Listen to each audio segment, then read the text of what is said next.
Hownikan. Hownikan. Hownikan. Hownikan. Hownikan.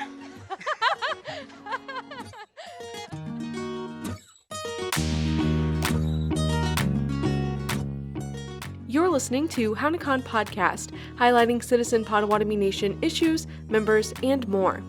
Please subscribe to us on your favorite podcast platform. Just search Hownikan Podcast. Thanks for tuning in. I'm your host, Paige Willett. This month's episode introduces a CPN member who owns her own Native American architecture company, outlines the nation's new Adult Protective Services Department, and discusses home genealogical DNA testing kits that became popular in the last decade. We'll also learn astronomy words in Potawatomi. Anishinaabe Design Incorporated brands itself as architecture, planning, and interior design for the Native American community. As one of two architectural firms owned by CPN member Cheryl Lockstone and her husband, Barrett Williamson, they focus their attention on design and construction for tribal buildings and projects.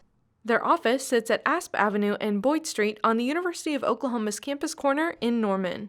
My husband calls it the center of the universe because we have the premier balcony on the corner of both Starbucks, so we get to have wonderful game days, so we're big OU fans. Lockstone started Anishinaabe Design in 2008 after deciding to combine her artistic creativity with her husband's architectural background. She previously worked full-time as a painter, exhibiting and selling her work in juried shows from Arizona to Michigan in the early 2000s.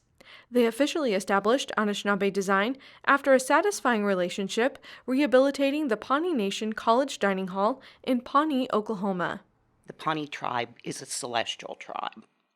And so whenever they left Nebraska and they came to Oklahoma, they came with their star chart on a buffalo hide, which that buffalo hide now is in the Field Museum in Chicago. So we went and we visited the Field Museum and we saw the display that they had there, and we saw their items, their ceremonial items that were important to them. And then one of the people that was on the board of the Pawnee Nation, an elected position in their government, his grandfather was the one that actually carried the hide from Nebraska to Oklahoma. So we wanted to invoke some type of celestial element into the dining hall, but at that point we had kind of ran out of money in the building fund, so everyone from the office went on a Saturday, and we spent the night, and we spent 2 days painting the ceiling of the Pawnee Nation dining hall, and it reflected their star chart. Every project since focuses on expressing what makes each tribe special. While traveling and exhibiting artwork, Lockstone noticed one style seemed to represent all Native American communities, including architecture in Oklahoma.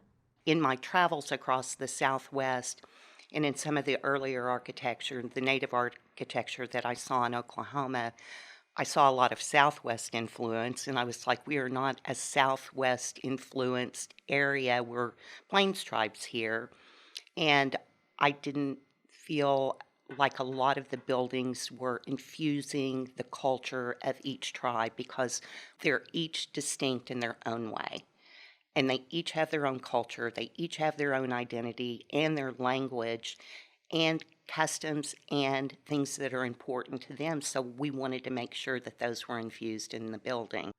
As an architect, her husband enjoys the challenges of restoration and rehabilitation, and he builds his reputation around them.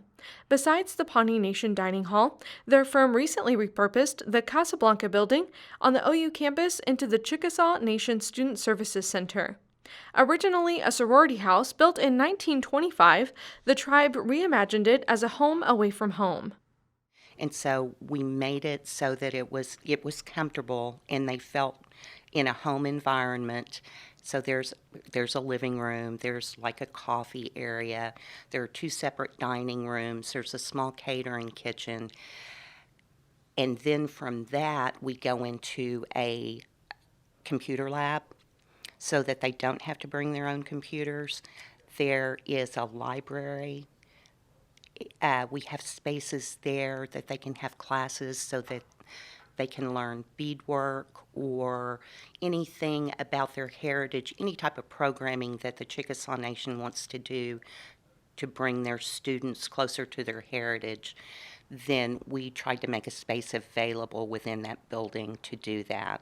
Work began in 2018, and they preserved the original fabric of the building, including refinishing and reusing the original wood windows.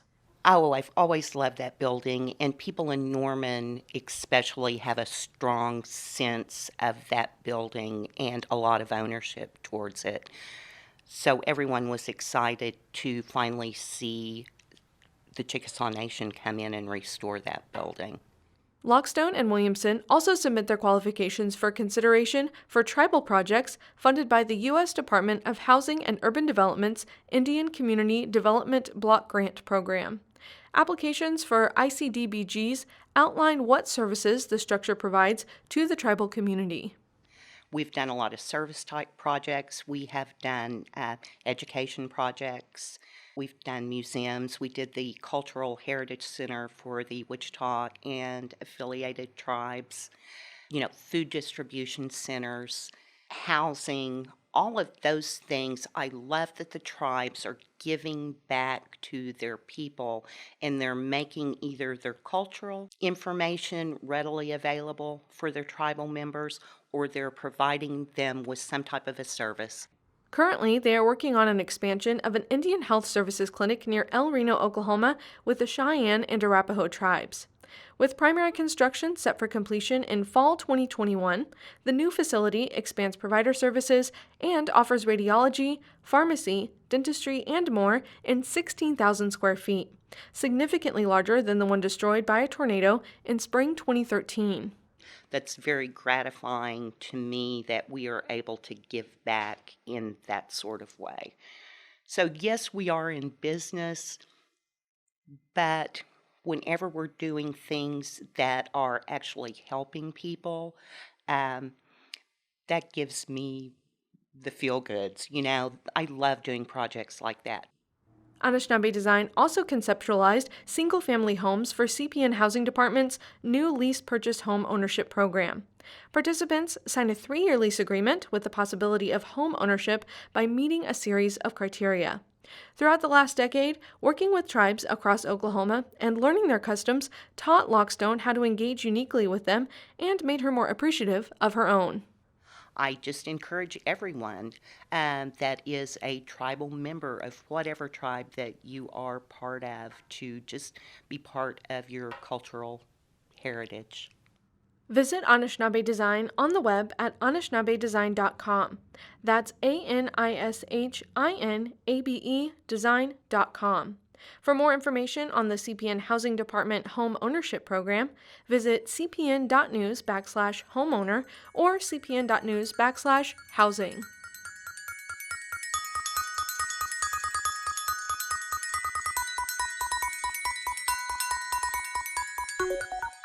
When looking at protective service programs such as Indian Child Welfare and Family Services, one group often left out of the conversation is elderly adults. Adult protective service programs are underfunded and sparse throughout the country, and Citizen Potawatomi Nation has recently been awarded a grant to fund its own APS program for the next 3 years.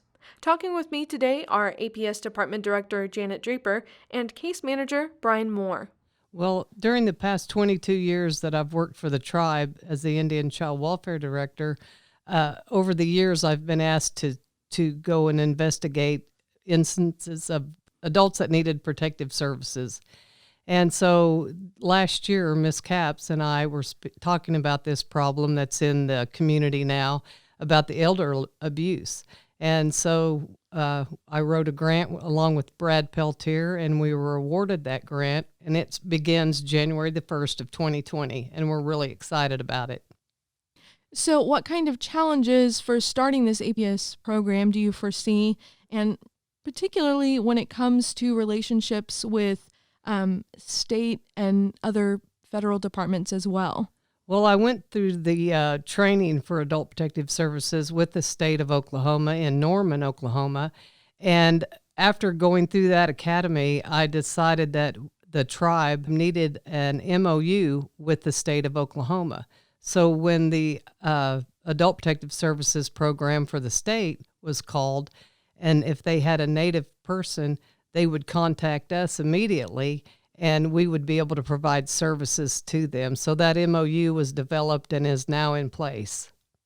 Brian, since you have some experience sort of working on those other levels, what is different about doing this at a tribal level? Not a whole lot. I mean, the biggest differences is going to be how streamlined this is. A lot of times with the Adult Protective Services with the state of Oklahoma, you're really just stuck working with neglect, exploitation, and abuse. With here, we're able to provide all sorts of assistance to our elders, not just investigating those particular crimes, but we can also just provide assistance to them when they're just needed here. It's just nice being able to take that extra step instead of just focusing just on the crimes. We're actually being able to focus on the individual and give them the help that they need.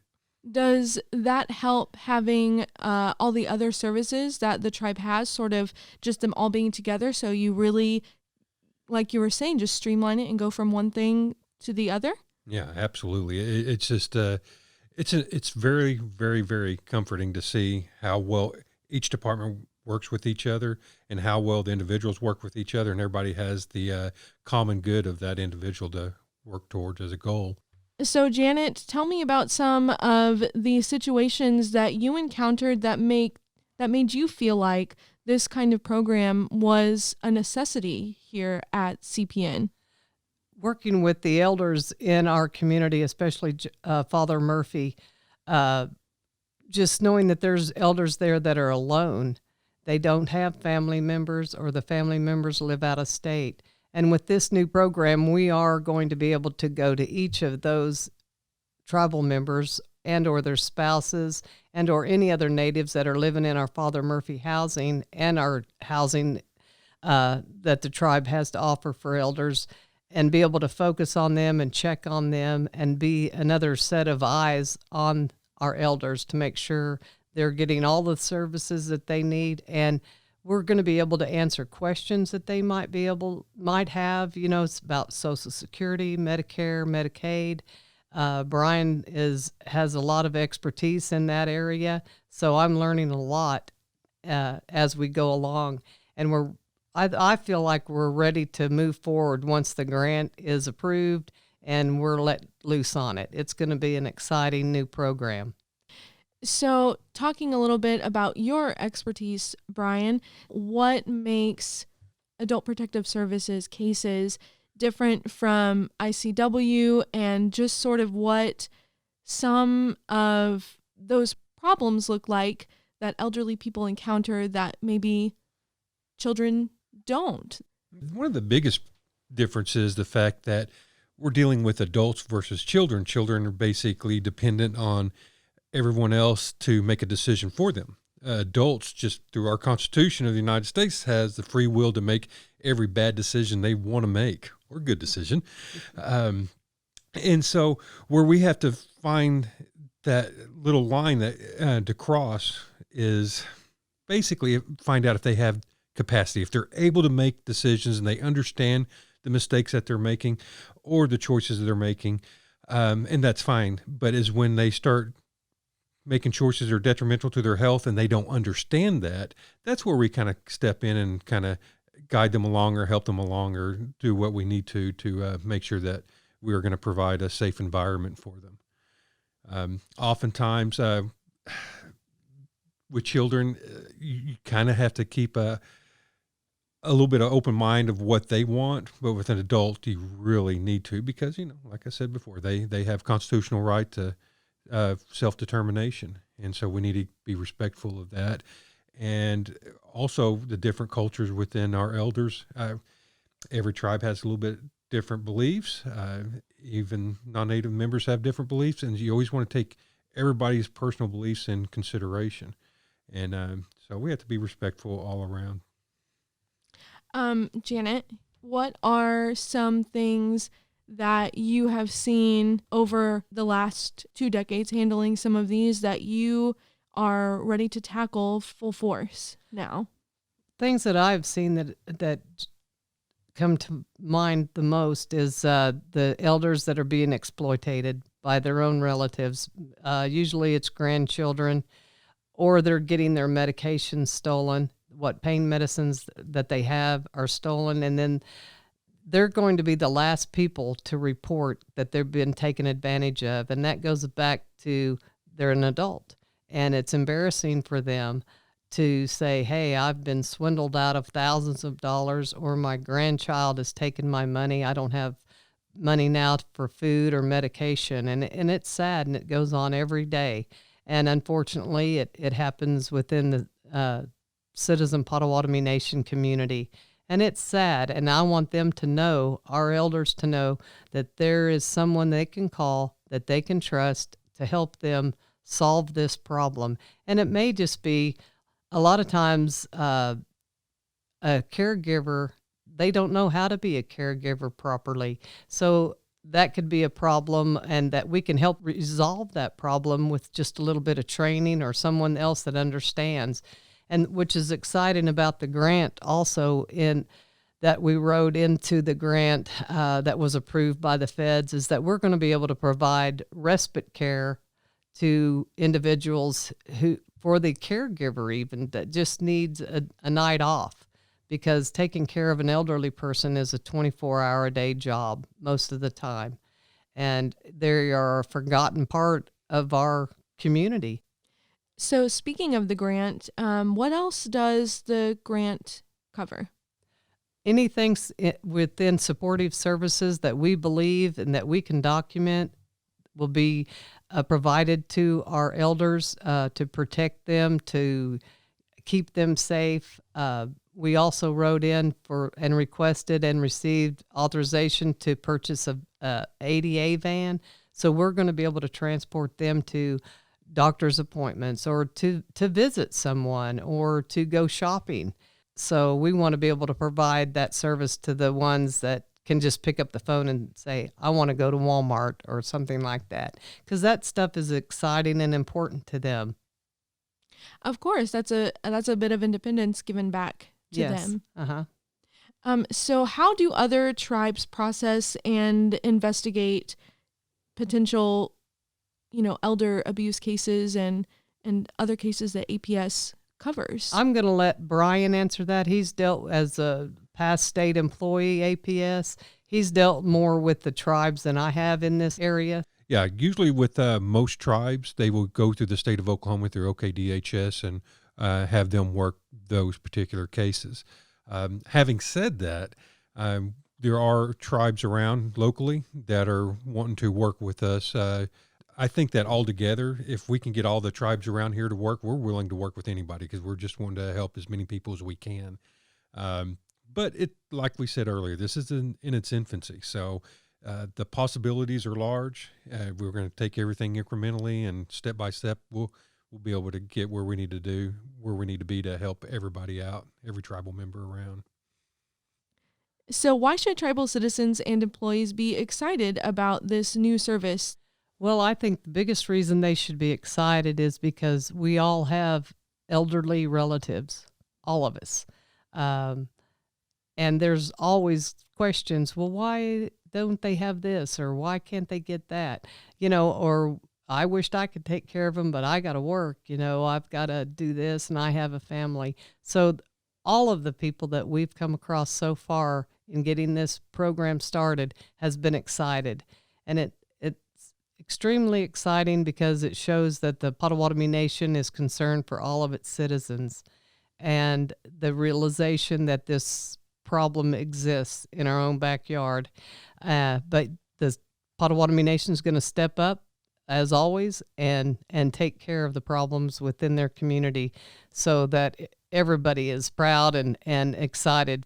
And I think that there will not be a problem at all in sustaining this grant after the funding is over. I think the tribe will see the progress and the importance of it, and our elders are excited for it. For more information about the community service programs CPN offers, visit cpn.news/community.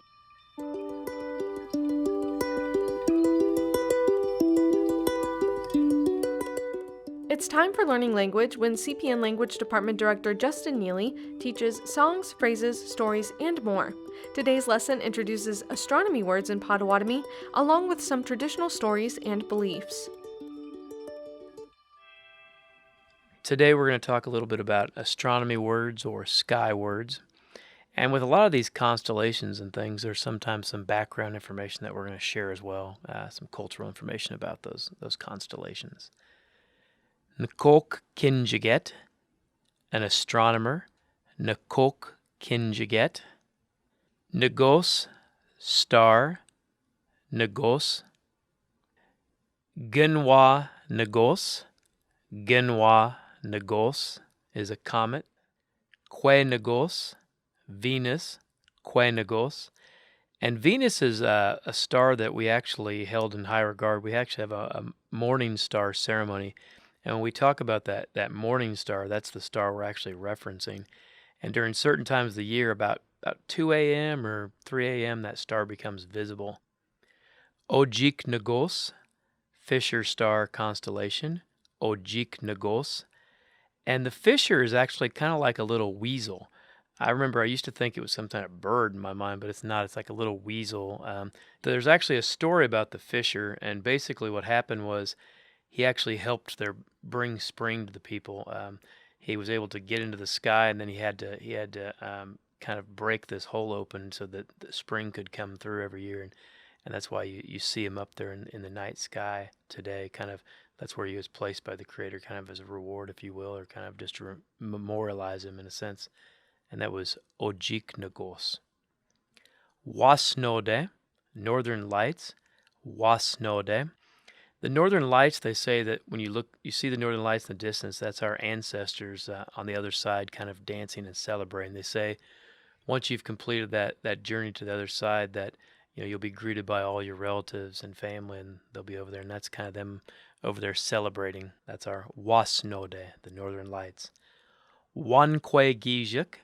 Wankwe Gijik is the hole in the sky. And the hole in the sky is the constellation Placides, I believe is what it's called in English. And they say that traditionally that hole, there's actually a portal, if you will, or like kind of a gateway between this realm and then the spirit world or heaven, if you will. And that opening right there, that Wankwe Gijik, that hole in the sky. Jibe Miao is the Milky Way. Jibe Miao. And that literally means the spirit path. And when a person passes on, they say that traditionally it takes 4 days for a person's spirit to pass over, and a lot of times because of that, they'll have a fire for 4 days for that person. But when a person is traveling on that path to the spirit world, if you will, traditionally they believe that they travel along that Milky Way, that Jibe Miao. Jesus, sun, Jesus. Waseya, sunshine. Waseya. Bagejmo, sunset. Bagejmo. Moken, sunrise it is. Moken. Debukgeesis, moon. Debukgeesis. Gijgate, moonlight. Gijgate. Nokmas, grandmother moon. Nokmas, and the word Nokmas literally is my grandmother. But when we talk about the grandmother like that, we're kind of personifying her as like a relative. The same way sometimes people will call the sun Misho or Mishoma's grandpa. But the moon has always been indicated as something with women. We don't actually say the word for moon. We just say Nokmas, grandmother, Nokmas. Gijuk, sky. Gijuk. Beshanok, stripes in the sky. Beshanok. And that's talking about the clouds, how you have like a line of clouds in the sky during certain weather phenomenons, if you will. Beshanok. Debukgeesis Oset. Debukgeesis Oset. Astronaut, literally one who walks on the moon. Debukgeesis Oset. Wowye-geesis, a full moon. Wowye-geesis. When it came to the stars and our environment, our people always paid a lot of attention to the things around them. And stars oftentimes were indicators of periods of time passing, maybe from the spring to the summer, or from the winter months into the spring. Also, our moons, we looked at different moons as different times of period. We ran on a 13 moon cycle, where in English, it's 12 months, but we actually had 13 different moons. So we definitely paid attention to our environment, paid attention to the sky, if you will, for indications of even things like changing weather. You can see, like, looking at the moon, you see like a glow kind of behind it, and that's sometimes an indication that the weather's getting ready to change. So we're very cognizant of our environment in that way. So when you look at the night sky tonight, maybe keep in mind that this is something that your ancestors also did hundreds of years ago.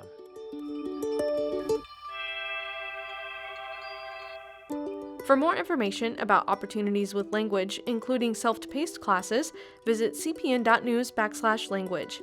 You can find an online dictionary at PotawatomiDictionary.com, as well as videos on YouTube. Just search CPN Hownikan. There are also Potawatomi courses on the language learning app Memrise. Home genetic testing kits have become more and more popular. They attempt to help users narrow down the regions of the world their family comes from and put together an ancestry profile based on DNA. However, there have been concerns regarding accuracy and representation, especially when it comes to Native Americans. CPN Public Information Communications Coordinator Mary Belzook has previously written about the subject for the Hownikan newspaper and sat down with me to discuss what she learned.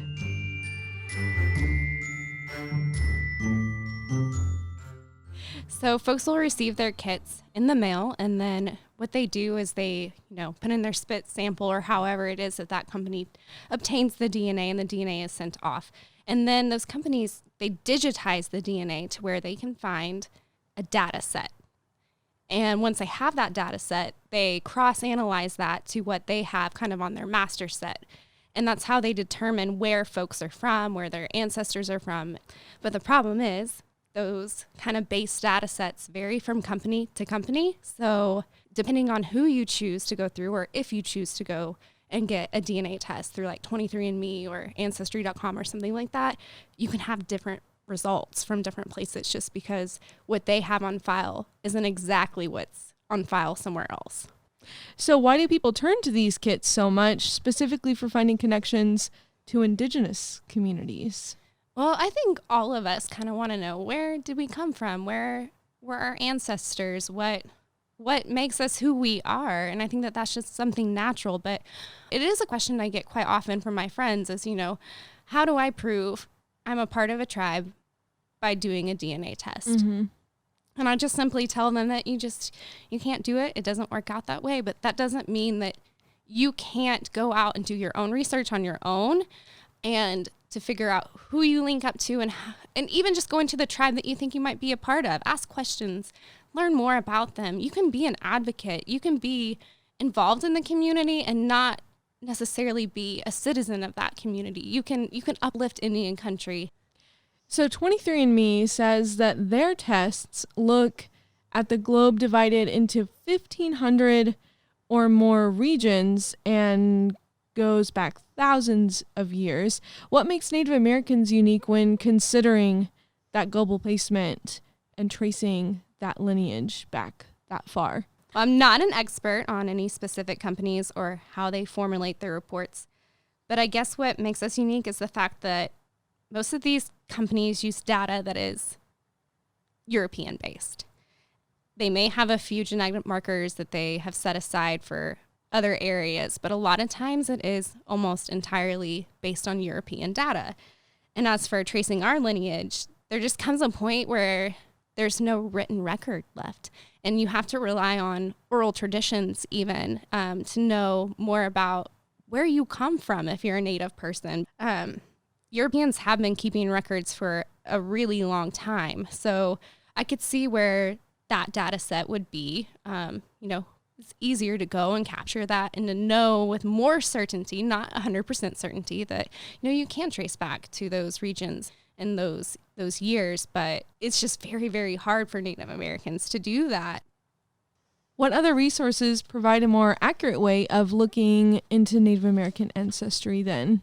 I think one really good way is to go out to that tribe that you think that you have links to, and they will hopefully have resources to help you out. Like here at Citizen Potawatomi Nation, we have really knowledgeable staff that are happy to help anybody work on their family trees and to find where they link up and to do that research. And sometimes also you need that other person there to even help walk you through how do you look at some of these old books to find some of the data, and when I'm saying data, I'm meaning like birth certificates, marriage certificates, things through the church.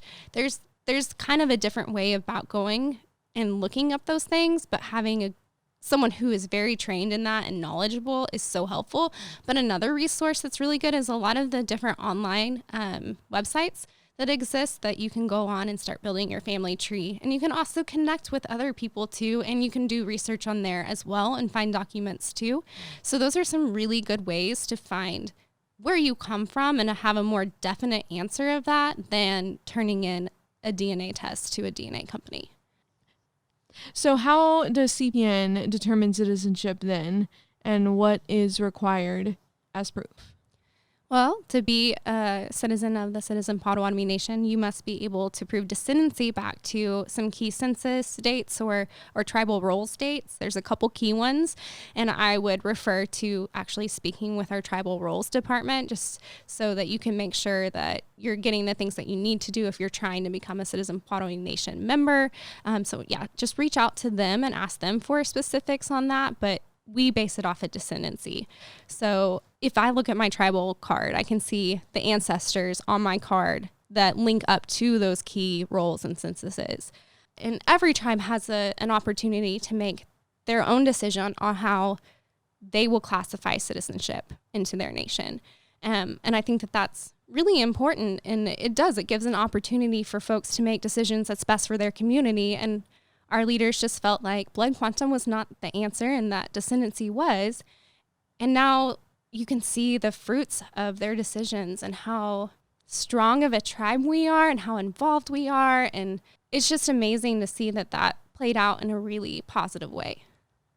Since we're talking about Native data here and Native genetic data, looking forward to sort of the future and ways that data is used nowadays, how could it be used positively for research? So for a very long time, Indigenous peoples' genetic data hasn't always been used in the best ways. And that can be problematic whenever you're going out into communities and trying to combat diabetes and heart disease, because a lot of that we can look at genetically. But if communities haven't been respected in the past, that can make it really difficult for them to be open to that.